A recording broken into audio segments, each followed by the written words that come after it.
యేసు ప్రభువారు తన శిష్యులను ఉద్దేశించి ఈ మాట చెప్పాడు. ఈయన తన శరీరమును ఎలాగూ తిననీయగలడని ఒకరితో ఒకడు వాదించిరి.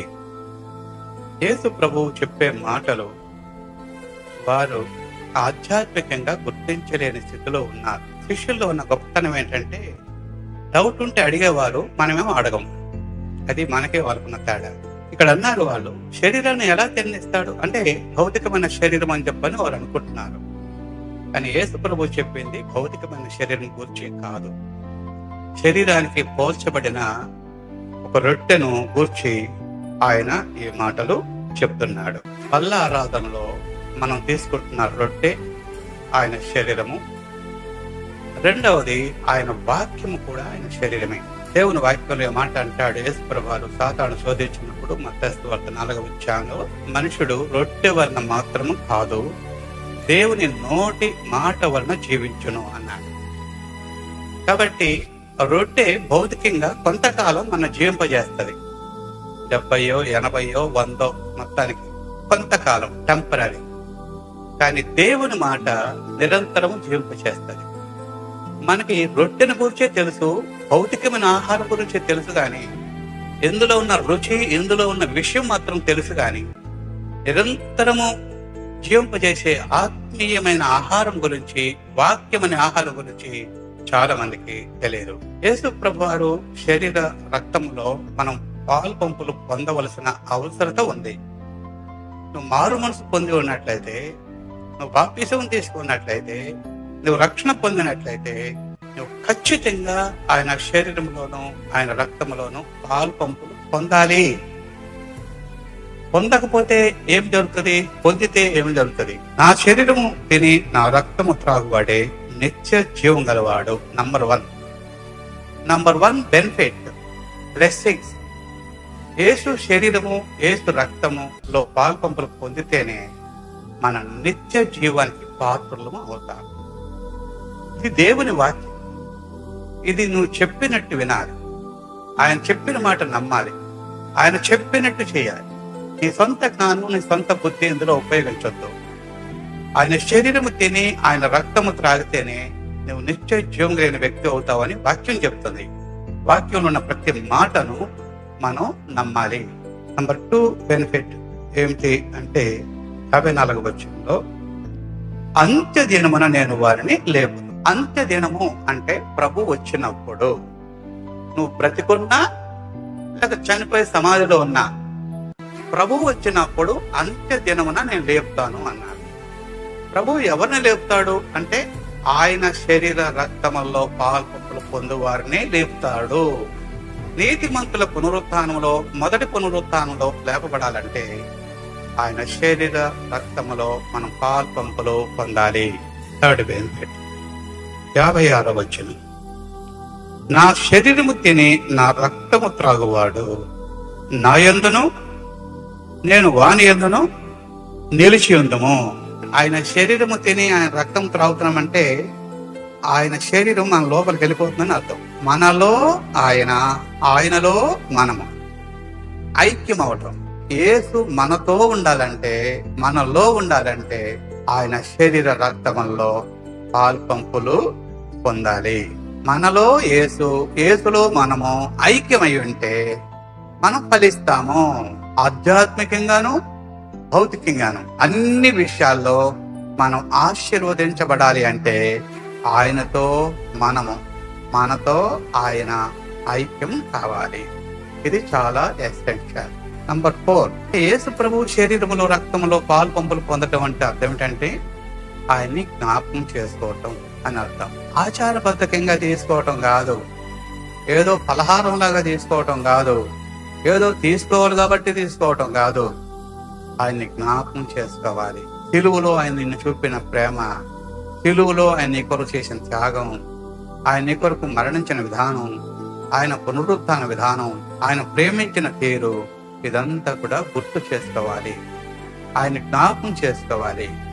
మన పితరులైన ఇశ్రాయేలు కొన్నిసార్లు ఆయన మర్చిపోయారు, ఆయన కార్యాలు మర్చిపోయారు. మనం అలా కాకుండా ఆయనను గుర్తు చేసుకోవాలి, ఆయన ప్రేమను గుర్తు చేసుకోవాలి, ఆయన మన పట్ల చేసిన కార్యాలను గుర్తు చేసుకోవాలి. ఇవన్నమాట ఆయన శరీర రక్తముల్లో పాల్పంపులు పొందటం అంటే. ఎప్పటికప్పుడు గుర్తు చేసుకుంటూ ఉండటానికి ఆయన శరీర రక్తముల్లో పాల్పంపులు పొందాలి. 5వది, ప్రతి మనుషుడు తన్ను తాను పరీక్షించుకునవలెను. ప్రభు శరీరము రక్తము తీసుకునేటప్పుడు ఏదో బ్లైండ్ గా తీసుకోకూడదు, గుడ్డిగా తీసుకోకూడదు, ఆచారబద్ధకంగా తీసుకోకూడదు, పరీక్ష చేసుకుని తీసుకోవాలి. అంటే ఇంకో మాట చెప్పాలంటే సిద్ధపడి రావాలి. ఎక్కడికి వచ్చి ఏదో 4 మాటలు ఒప్పుకుని అయ్యా ఏదో అని చెప్పని కాదు. దేవుని మందిరానికి వచ్చేటప్పుడే సిద్ధపడి రావాలి. అంటే డ్రెస్అప్ అయి రావాలని కాదు, ఆధ్యాత్మికంగా సిద్ధపడి రావాలి, మానసికంగా సిద్ధపడాలి. మనం అన్ని విషయాల్లో నిన్ను సరి చేసుకుని రావాలి, సిద్ధపడి రావాల్సిన అవసరత ఉంది. అయితే యోహాను సువార్త 13వ అధ్యాయంలో యేసు ప్రభువు నడుముతో వాళ్ళు కట్టుకుని శిష్యులు పాదాలు కడగటము తొడవటం మొదలు పెట్టాడు. ఆత్మలో శుద్ధీకరణ, మనం శుద్ధీకరించుకోవాలి, మనం పరిశీలించుకోవాలి, మనం పరీక్షించుకోవాలి. ఆత్మలో శుద్ధీకరణ. యేసు ప్రభువారు మరి పేతురు దగ్గరికి వచ్చి ఆయన పాదాలు కడగపోతే పేతురు అన్నాడు, ప్రభువా నీవు నా పాదాలు కడగటం ఏంటి, నేను నీ పాదాలు కడగాలి, నీవు నా పాదాలు కడగటం ఏంటి అని పేతురు అన్నాడు. అప్పుడు ప్రభు అన్నాడు, నీ పాదములు నేను కడగపోతే నాలో నీకు పాల్పంపులు ఉండవు అన్నాడు. అప్పుడు పేతురు ఏమన్నా అంటే, అయితే పాదాలే కాదయ్యా, అది కాలు మొదలు నడినెత్తి వరకు మొత్తం హోల్ బాడీ నన్ను కడుగు అని చెప్పి అన్నాడు. కొంచెం మనవాడు ఎమోషనల్ కదా, ఉద్రేకం ఎక్కువ కదా పేతురు గారికి. కాబట్టి పాదాలు మాత్రమే ఏంటి ఆయన, మొత్తం కడుగు అన్నాడు. అప్పుడు ప్రభు ఏమన్నా అంటే, ఒకసారి స్నానం చేసిన వాడు మరలా మొత్తం కడగాల్సిన అవసరం లేదు. అంటే నువ్వు మారు మనసు పొంది బాప్తిసం తీసుకున్నావంటే, నువ్వు రక్షణ పొందావంటే ఒకసారి స్నానం చేసినట్టే. కాబట్టి ఇప్పుడు పాదాలు కడుక్కోవాలి అంటే అర్థం ఏంటంటే నిన్ను నీవు శుద్ధీకరించుకోవాలి. ప్రభువా నిన్ను ఎక్కడ ఏ విషయంలో ఎట్లా ఉన్నాను, ఎట్లా ఏ విషయం తప్పిపోయాను, ఏ విషయం పడిపోయాను, ఎక్కడ జారిపోయాను, నా నోటి మాట, నా కంటి చూపు, నా హృదయ తలంపులు ఎక్కడ నేను ఏమయ్యాను, ఎక్కడ జారిపోయానని పరిశీలించుకోవాలి. కాబట్టి విమర్శ టైం. ఆయన శరీర రక్తంలో పాల్పంపులు పొందేటప్పుడు విమర్శ చేసుకోవాలి. ఎలాగో సరి చేసుకుంటూ దిద్దుకుంటూ ఉంటే ఆయన సారూప్యంలోనికి వెళ్తాం. అది బల్ల ఆరాధన పద్ధతి, బల్ల ఆరాధన క్రమం. కాబట్టి ఏదో ఆచారబద్ధకంగా ఏదో వచ్చి లైన్ లో అందరు తీసుకున్నారు నేను కూడా తీసుకోవాలి, అందరు తీసుకున్నారు నేను కూడా కాదు. ఆలోచన చేయండి, వాక్యాన్ని బట్టి ఆలోచన చేయండి. కనుక ప్రియులారా, శాంక్టిఫికేషన్ చాలా అవసరం, శుద్ధీకరణ చాలా అవసరం, పరిశుద్ధత చాలా అవసరం, విమర్శ చాలా అవసరం. కాబట్టి ఆయన సన్నిధికి వచ్చినప్పుడు నన్ను నేను ఎవరు మట్టుకు వాళ్ళము. ప్రాముఖ్యంగా ఆయన శరీర రక్తములో పాల్పంపులు పొందేటప్పుడు పరిశీలించుకోవాలి, పరీక్షించుకోవాలి, విమర్శ చేసుకోవాలి. అలాగూ ఆయన శరీర రక్తములో పాల్పంపులు పొందాలి. అలా పాల్పంపులు పొందితే వచ్చే ఆశీర్వాదాలు చాలా ఉన్నాయి. నా వల్ల కాదు, నాకు చేత కాదు, నేను ఉండలేను, నేను లోకంలో మునిగిపోయి ఉంటాను, నేను తప్పిపోయాను, నేను పడిపోయాను, నేను చెడిపోయాను అని చెప్పని నువ్వు అంతకంతకు దిగజారావనుకో, నువ్వు లోకంలో కలిసిపోతావు. దేవుని రాజ్యం చారో, ప్రభుతో ఉండవు. కనుక నువ్వు ఆయన శరీర రక్తానికి నువ్వు దూరంగా ఉంటే అపవాది నిన్ను ఆవరిస్తాడు, సాతాను నిన్ను స్వాధీనం చేసుకుంటాడు, నీ హృదయాన్ని కఠినపరుస్తాడు. నువ్వెలాగో ఆయన శరీర రక్తంలో పాల్పంపులు పొందలేదు కదా, నువ్వెలాగూ దేవునితో నువ్వు నడుచుకోవటం లేదు కదా, ఎలాగూ నువ్వు బాప్తిసం తీసుకోలేదు కదా, ఈ వీడు అపవాది నిన్ను స్వాధీనం చేసుకుని వశపరుచుకొని నేను అంతకంతకు కఠినపరిచి ప్రభువుకు ఆయన వాక్యానికి ఆయన సన్నిధికి దూరం చేస్తాడు. కాబట్టి ప్రభునందరి ప్రియులారా, ఈ మాటలు గమనించండి. మారు మనసు పొందిన, బాప్తిసం చేసుకున్న, రక్షణ పొందిన నీవు దేవునికి సమీపంగా ఉండాలి, ఆయన బల్లకు సమీపంగా ఉండాలి, ఆయన శరీర రక్తముల్లో పాల్పంపులు పొందాలి, ఆయన శరీర రక్తాలకి దూరంగా ఉండవద్దు. ఏది మానుకోవాలో అది మానుకోవాలి, ఏది మానుకోకూడదో అది మానుకోకూడదు. నువ్వు మానుకోవాల్సింది బల్ల కాదు, ఆయన శరీర రక్తం కాదు.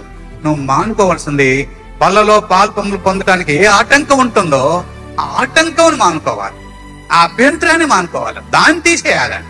అంతేగాని బల్లను మానుకోవటం కాదు. ఆయన శరీర రక్తం మానుకోవటం కాదు. గమనించారా?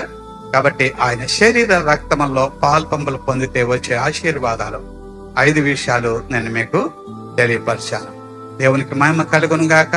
ఆ రీతిగా ఆయన శరీర రక్తములో మనము పాల్పంపులు పొందుతాము. దేవునికి మహిమ కలుగును గాక. నా మట్టుకు నేను, నీ మట్టుకు నీవు, ఎవరి మట్టుకు వాళ్ళము పరీక్ష చేసుకుంటూ ఉండాలి, పరిశీలన చేసుకుంటూ ఉండాలి, దిద్దుకుంటూ ఉండాలి, విమర్శ చేసుకుంటూ ఉండాలి, కడగబడుతూ ఉండాలి, సరి చేసుకుంటూ ఉండాలి. మారు మనసు పొంది ఉండాలి, బాప్తిసం తీసుకుని ఉండాలి, రక్షణ పొంది ఉండాలి, పరిశుద్ధాత్మతో నింపబడి పరిశుద్ధాత్మ అనుభవం కలిగి దేవునితో మనం నడిచే వారంగా ఉండాలి, దేవునితో సాగిపోయే వారంగా ఉండాలి. నిలబెట్టువాడు ప్రభు, నడిపించువాడు ప్రభు. ఆశ నీకుంటే ఆయనే నీ పక్షంగా ఉండి నెరవేరుస్తాడు.